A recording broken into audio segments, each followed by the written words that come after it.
Hello everyone, welcome back to my channel. तो दोस्तों, स्वागत है आप सबका हमारे चैनल पर, जहां हम बातें करते हैं फैशन, ब्यूटी, लाइफस्टाइल, पूजा पाठ से जुड़े हुए ऑल इन टॉपिक पर।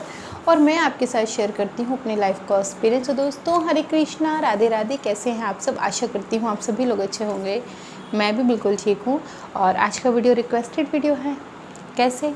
किसी का मेरे पास कमेंट आया था। मैं कोशिश करती हूँ कि ज़्यादा से ज़्यादा रिक्वेस्टेड वीडियो को बनाया जाए। उसके पीछे कारण ये है कि अगर मैं अपने मन से वीडियो बनाऊंगी तो मैं आपके साथ सिर्फ वही शेयर करूंगी जो मैं करना चाहती हूँ। लेकिन अगर आप लोगों की रिक्वेस्ट के वीडियो बनेंगे तो उसमें फ़ायदा ये होगा कि एक तो आप लोगों की रिक्वेस्ट पूरी होगी, और बेसिकली मुझे नहीं पता किसकी क्या समस्या है।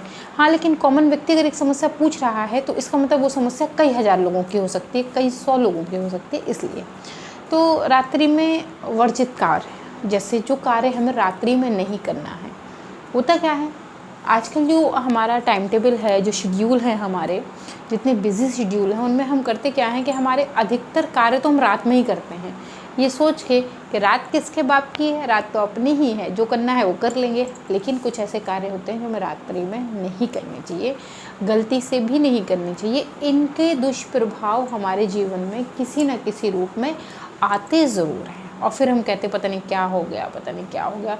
लेकिन हम अपनी इन छोटी छोटी आदतों की वजह से ही चीज़ें जो है वो अपने घर की ख़राब कर रहे होते हैं। तो क्या, सबसे पहले हमें रात में कभी भी नाखून नहीं काटना चाहिए, कभी नहीं, चाहे जो हो जाए। बहुत अगर आपका नाखून टूट गया है, आधा उलझा हुआ है, आधा वैसा हो गया, तो ही आप उसे इमरजेंसी में काटें, नहीं तो रात में नाखून ना काटें। कभी जैसे होता है ना, नाखून काटा, कोई छोटा सा टुकड़ा बड़ा इरिटेट करा था, हम उसे मुंह में रख के काटते हैं, ऐसा ना करें। आप फाइलर से घिस लें वो फिर भी ठीक है, लेकिन रात्रि के समय नाखून ना काटें। उसके बाद दाढ़ी ना बनाएं, ऐसा तो बिल्कुल भी ना करें। बहुत सारे पुरुष ऐसे होते हैं, उनको लगता है सुबह उठ के कौन इतना नाटक करेगा, चलो रात को दाढ़ी बना के सो जाते हैं। ठीक, बकाया कि कुछ और विशेष वजह होती हैं, आप लोग समझ रहे होंगे। तो रात में कहते हैं दाढ़ी ना बनाएं, बाल भी ना कटवाएं। महिलाएं विशेषकर रात्रि में बाल ना धोएं। रात्रि का बाल धोने का मतलब सूर्य अस्त के बाद। ये जितने भी कार्य मैं आपको बता रही हूँ, ये सूर्य अस्त के बाद नहीं करने हैं। आप इन कार्यों को सूर्य अस्त के पहले कर सकते हैं, 5 साढ़े 5 बजे तक कर सकते हैं। लेकिन जैसे ही सूर्य अस्त होता है फिर हमें ये कार्य गलती से भी नहीं करने चाहिए। तो विशेषकर महिलाएं रात्रि को बाल ना धोएं, रात्रि में कोशिश करके कंघी ना करें। कभी अगर जैसे हमें किसी शादी विशेष अवसर पर जाना है, किसी पर्व पर जाना है, बात अलग है। लेकिन ये प्रतिदिन की आदत ना बनाएं, रोज़ की आदत ना बनाएं। रोज़ प्रतिदिन बाल जो है वो आप ना झाड़ें, रात में तो विशेष कर ना झाड़ें। हमारे गांव में एक, मतलब मैं बहुत पुरानी बात बता रही हूँ, मुझे अभी याद आ गया तो बताऊँ।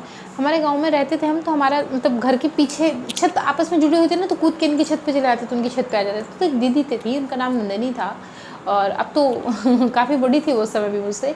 तो मैं उनको देखा करती थी अक्सर, उनकी मम्मी इस बात के लिए उनको डांटा करती थी, और काफ़ी दुर्घटनाएँ हुई बाद में उनके साथ। उनकी मम्मी ने अक्सर डांटा करती, वो क्या करती थी, रात में ना मुंह धुलकर बढ़िया से अपना, और रात को ही मुंह धुल के क्या करती थी कि रात को ही कंघी वगैरह करके और काजल वाजल लगा के सोया करती थी। पता नहीं क्यों ये उनकी आदत थी कि वो शाम को अपना चूल्हे पर रोटी बना करती थी, तो चूल्हे पर खाना वाना बना के बढ़िया मुंह धो के कंघी करके चोटी वोटी बांध के और काजल लगा के, आंखों में डिब्बी वाला जो बनाया जाता था साल में दिवाली को, वो काजल लगा के सोया करती थी। अक्सर उन्हें इस बात के लिए मना किया जाता था, लेकिन वो मानती नहीं थी। तो मैं वही आपको बता रही हूँ कि हमारे गाँव में सब इन चीज़ों को मानते हैं, शहरों में भी मानते हैं, ऐसा नहीं है। जहाँ पे कुल की परंपराएं चली आ रही हैं वो लोग आज भी इन चीज़ों को मानते हैं। तो रात्रि में कभी भी कंघी ना करें, रात्रि में कपड़े ना धोएं।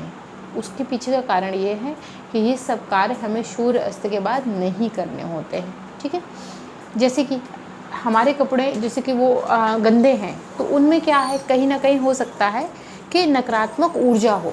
तो नकारात्मकता ऊर्जा होने की वजह से हमें उन्हें रात में नहीं धोना चाहिए। हम उन्हें धोएंगे तो उनमें से नकारात्मक ऊर्जा निकलेगी और कहीं ना कहीं हमारे घर के अंदर ही प्रवेश करेगी। इसलिए हमें रात्रि में कभी भी कपड़े नहीं धोना चाहिए। उसके बाद रात्रि में अगर कपड़े, मान लीजिए बहुत इमरजेंसी, आपको कल कहीं जाना ही है, आपने कपड़े धो लिए, कोई बात नहीं, कोशिश करें उन्हें बाहर ना सुखाएं, मतलब खुले आसमान के नीचे रात में कपड़े ना सुखाएं। इसलिए कि रात में जो नकारात्मक शक्तियाँ होती हैं वो बहुत प्रबल होती हैं, और जब हमारे कपड़े गीले होते हैं तो वो उन कपड़ों से निकल रही होती हैं, आ रही होती हैं, जा रही होती हैं, टकरा रही होती हैं, और कभी कभी उनमें बस भी जाती हैं। तो हमें इन चीज़ों से बचना चाहिए। रात्रि में हमें कभी भी कपड़े खुले आसमान के नीचे नहीं सुखाने चाहिए। इसके लिए साइंस क्या कहता है, साइंस कहता है रात में हमें खुले कपड़े जो है वो बाहर नहीं सुखाने चाहिए, उससे उसमें बैक्टीरिया लगता है और वो हमारे कहीं ना कहीं जो है अफेक्ट करता है। तो ये चीज़ें हमें खुले आसमान के नीचे धूप के साथ सुखानी चाहिए, ना कि रात में। हम जब भी इन्हें करें तो कब करें, धूप में करें। रात में ना कपड़े धोए जाते हैं, ना रात्रि में कपड़े खुले आसमान के नीचे सुखाए जाते हैं। मैंने इसका साइंटिफिक रीज़न भी बता दिया और नॉर्मल रीज़न भी बता दिया कि क्या है, ठीक है ना।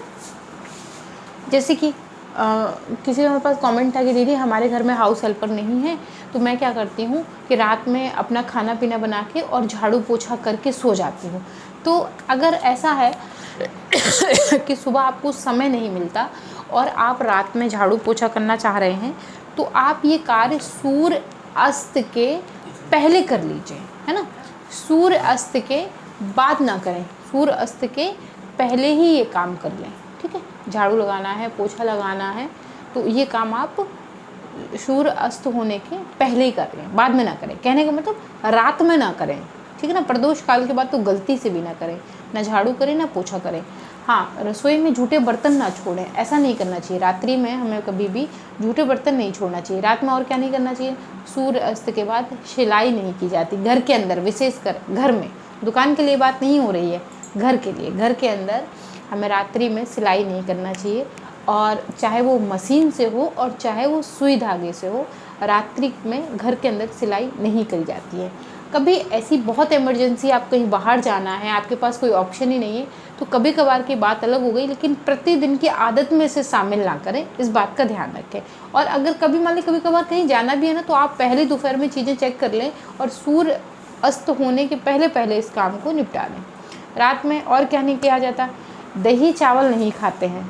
और जब रात का समय होता है तो साइंस इसको दूसरे तरीके से लेती है। मैं अपने ज्योतिष तरीके से बता रही हूँ आपको कि रात में दही चावल ना ही तो खाए जाते हैं और ना ही दही चावल किसी को दिया जाता है। सूर्य अस्त के बाद किसी को दही भी नहीं दिया जाता है। तो ये विशेष चीज़ें हैं, इसका आप विशेष ध्यान रखें। ऐसे प्रदोष काल का मैं आपको एक समय बताऊं, प्रदोष काल कब होता है, सूर्य अस्त के बाद का जो 1 घंटे का समय होता है वो प्रदोष काल का होता है। इस समय में क्या नहीं करना चाहिए, हंसी नहीं करना चाहिए, मजाक नहीं करना चाहिए, और रोना नहीं चाहिए, लड़ाई नहीं करनी चाहिए। उसके पीछे कारण ये है, जैसे कि अगर आप थोड़ा सा बैक में जाएंगे देखेंगे तो पुराने ज़माने में ऐसा होता था, जब सूर्यास्त के बाद का समय होता था और अगर कहीं कोई लड़ाई झगड़ा हो रहा हो या बच्चियाँ इकट्ठा बैठ जाती थी तो बहुत ही करती थी, तो जो हमारे घर में पुरानी महिला होती थी वो टोक दिया करती थी कि ये दांत निकालने का समय नहीं है।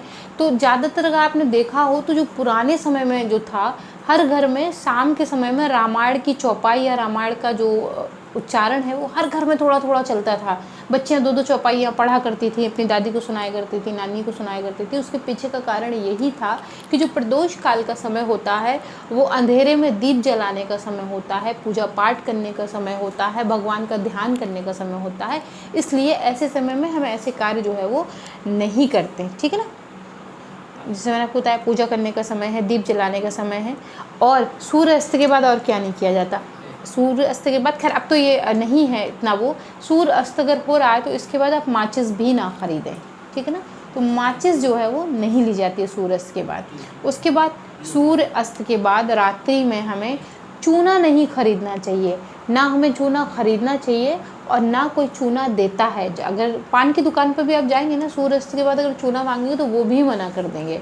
अब भी बता रही हूँ मैं, अब भी अगर आप ये ट्राई करके देखेंगे तो आपको पता चलेगा कि सूर्य अस्त के बाद चूना ना तो लिया जाता है और ना दिया जाता है। ठीक इसी तरह सूर्य अस्त के बाद नमक भी नहीं दिया जाता है, ना नमक देना चाहिए किसी को और ना नमक लेना चाहिए। उसके बाद रात्रि में वर्जित जो कार्य हैं उनमें से एक बहुत बड़ा कार्य है इत्र। बहुत ज़्यादा फ्रेग्रेंस वाला इत्र नहीं लगाना चाहिए जिसकी फ्रेग्रेंस बहुत स्ट्रॉन्ग हो, इसलिए कि रात का जो समय होता है वो नकारात्मक शक्तियों के लिए बहुत प्रबल हो जाती हैं। तो हमें उनसे बचने के लिए रात में इत्र नहीं लगाना चाहिए, विशेषकर इसका ध्यान रखें। और क्या नहीं करना चाहिए, कान का छेदन, नाक का छेदन। बहुत सारे होते हैं ना, आदमी कभी कहता है कि चलो करवा लेते, नहीं पता चलता, झटके में कोई आगे का चलो करवा देते हैं। तो नाक कान रात्रि के समय नहीं छिदवाए जाते हैं, सूर्य अस्त के बाद नहीं छिदवाए जाते हैं। अब सूर्य अस्त के पहले छिदवा सकते हैं, जैसे 5, 5:30, 6 बजे करीब। सूर्य अस्त के बाद नहीं करनी चाहिए। रात में और बड़ा काम क्या नहीं चाहिए। रात में जैसे कि मैंने आपको बहुत सारी चीज़ें बताई, उनमें से कुछ महत्वपूर्ण जैसे जो हमारे 16 संस्कार हैं हिंदू धर्म के, उनका लास्ट का अंतिम संस्कार जो होता है वो रात में नहीं किया जाता है। वहाँ भी नहीं करते, जैसे आजकल बिजली वाला सिस्टम हो गया ना, वहाँ भी नहीं करते। विदाई नहीं करते सूर्यास्त के बाद, नई बहू हो या बेटी हो उसकी विदाई जो है कोशिश करके नहीं करते। और आप देखिए पुराने ज़माने में भी, अब भी लोग अगर रात में कभी बहू को लेके पहुंच जाते हैं तो घर के लोग मना करते हैं कि भाई अगर ज़्यादा वो है तो मत लाया करिए, अगले दिन सुबह में लाइए, है ना। तो कभी मान लीजिए ऐसा है कि नहीं कुछ विशेष परिस्थिति है तो बात अलग हो गई, लेकिन इसे आदत में मत डालिए, है ना। तो इस चीज़ को जो है वो ध्यान रखें। जैसे कि मैंने आपको पहले बताया कटिंग ना करें, है। रात्रि के बाद दान नहीं करना है किसी भी कीमत पे, रात्रि को आप दान ना करें। दही नमक भी एक साथ रात्रि में ना खाएं। सत्तू नहीं खाया जाता, सूर्य अस्त के बाद जो है सत्तू भी नहीं खाया जाता है। सुहागिन सामग्री का जो है वो दान भी नहीं करते हैं, सूर्य अस्त के बाद किसी भी सुहाग की सामग्री का दान नहीं किया जाता। और लास्ट नॉट द लीस्ट, बहुत सारी चीज़ें इसलिए कह रही हूँ, रात्रि में कभी भी व्रत का पारण नहीं किया जाता। जैसे कि मेरे पास बहुत सारे लोगों को कमेंट आता है कि दीदी हम 12 बजे के बाद तो कैलेंडर चेंज हो जाता है, दिन बदल जाता है, तो क्या हम अपने व्रत का पारण कर लें? नहीं, हिंदू धर्म सनातन धर्म में ऐसी कोई रीति नहीं है। ये अंग्रेजी कैलेंडर में होता है कि 12 बजे के बाद जो है वो दिन बदल जाता है, 1 तारीख के बाद महीना बदल जाता है, ऐसा नहीं होता। सनातन धर्म में नक्षत्र के हिसाब से महीना बदलता है, जैसे कि विशाखा वैशाख में पड़ता है ना। तो इसी तरीके से इसमें डिटेल में मैं कभी फिर वीडियो बना दूँगी। मैं आपको एक झटके में बता दिया कि जो विशाखा नक्षत्र है वो वैशाख के मास में पड़ता है, इसीलिए विशाखा नक्षत्र की वजह से वैशाख मास नाम ही पड़ा है। तो हिंदू मैथोलॉजी में ऐसा कुछ भी नहीं है। तो रात्रि में कभी भी व्रत का पारण भी नहीं करते हम, सुबह भोर में स्नान इत्यादि करके ब्रह्म मुहूर्त के बाद ही अपने व्रत का जो है वो पारण करते हैं। तो ये वो कार्य थे जो रात में हमें नहीं करने होते। आशा करती हूँ कि वीडियो आपको पसंद आई होगी। अगर पसंद आई तो वीडियो को लाइक करें, चैनल को सब्सक्राइब करें, फ्रेंड एंड फैमिली के साथ शेयर करना बिल्कुल भी मत भूलें। आप हम इंस्टाग्राम पे ज्वाइन कर सकते हैं लेटेस्ट वीडियो के अपडेट के लिए। बाकायदा आप जो है कोई और कमेंट है आपके, या कोई और इस टाइप की वीडियो देखना चाहते हो तो मुझे ज़रूर बताइएगा, मुझे बहुत अच्छा लगेगा। मैं आप लोगों के लिए वीडियो शूट करती हूँ, यही मेरा काम है, और आप लोग पूछते हैं तो मुझे ज़्यादा अच्छा लगता है। मैं मिलती हूँ विद अ न्यू वीडियो, तब तक के लिए like share subscribe and comment. Hare Krishna, Radhe Radhe and bye bye.